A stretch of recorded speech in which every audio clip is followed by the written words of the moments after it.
Hey, I'm Anika. And I'm Taylor. And we're the Natural Girls. And today we thought we'd talk to you about the cold and flu season. We have a lot of family and friends who ask us the difference between what is a cold and a flu and also what they can take. Yeah. But we have discovered there's something else. So there's a cold, there's a flu, and there's the man flu. Man flu. That is the killer. Gets you every time. Gets you every single time. I mean, you ask any man and it's man flu that will take you down. It wipes you out for good. Yeah, that's the killer, that one. Look, on a more serious note, the difference between a cold and a flu is a cold you can get throughout the whole year. A flu is a little bit more seasonal. The flu is from a virus, the influenza virus, and a cold is not so severe in its symptoms, so it's more like you get headaches and chills, aches, a runny nose, a bit of a scratchy sore throat. But with the flu, it's all of those symptoms amped up. So you'll have a really bad scratchy throat, you'll have aches, real deep body aches, so you can't even really move. You'll have a really bad pounding headache, sore eyes, and also you'll have a bad fever as well. You literally feel like a mule has kicked you in the butt. Yeah, definitely. Or like a truck has, you've just run into a truck. It's not nice, you don't feel good, and you feel wiped out for quite a while. So it's a good idea to just kind of rest, really. Yeah, and so Anika and I like to take a natural approach to treating colds and flu symptoms.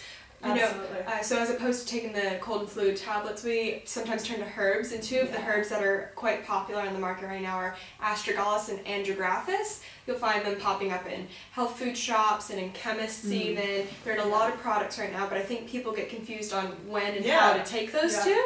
They're like, what's this astragalus and andrographis? A bit funny, and they sound quite similar. Yes. So astragalus is best before and after you actually have the severe symptoms. So it's really great if people around you are getting sick, or you're starting to feel tired but you don't actually have the stuffy nose or anything yet. Yeah. It's really good to prevent the illness. Like boosting the immune system. Absolutely. And again, for that fatigue, when you're kind of like, oh, I'm starting to feel run down, you want that for energy production. It's also great after the symptoms because you might still feel run down without all of the symptoms you've already had, and it'll help boost your immune system even more so you don't get sick again. Yeah. Andrographis is great when you actually have the symptoms and you're trying to fight the cold or flu. That's the cold and flu fighters, andrographis. It'll help get those symptoms away faster and really fight the virus or bacteria. And I think that's a good thing to remember andrographis. It's the cold and flu fighter. Yeah. So that's a good way to actually remember it. Another good thing that you can take, a couple of things you can take, is zinc and vitamin C. So zinc is really good for boosting up the white blood cell count and helping your white blood cells to be nice and strong to fight off any sort of colds or flus or infections that you might have.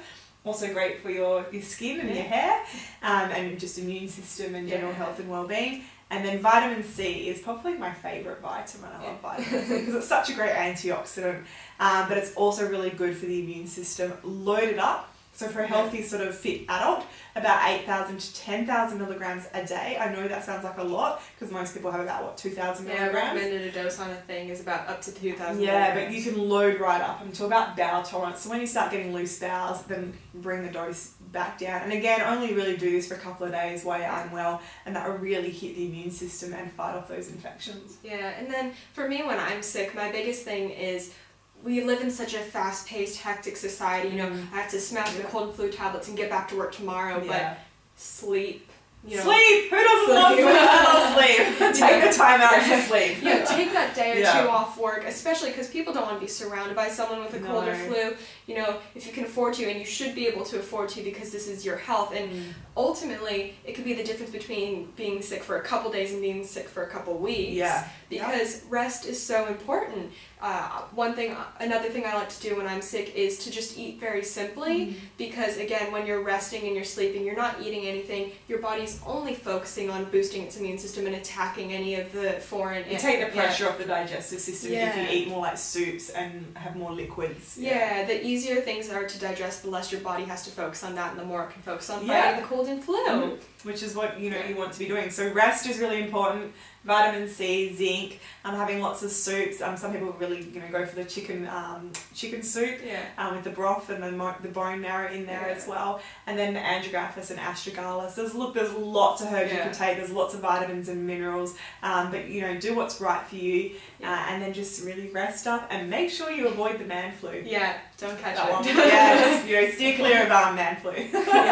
All right, guys. We hope you have a happy, healthy day, and we'll see you next time. Have a good one. See you guys.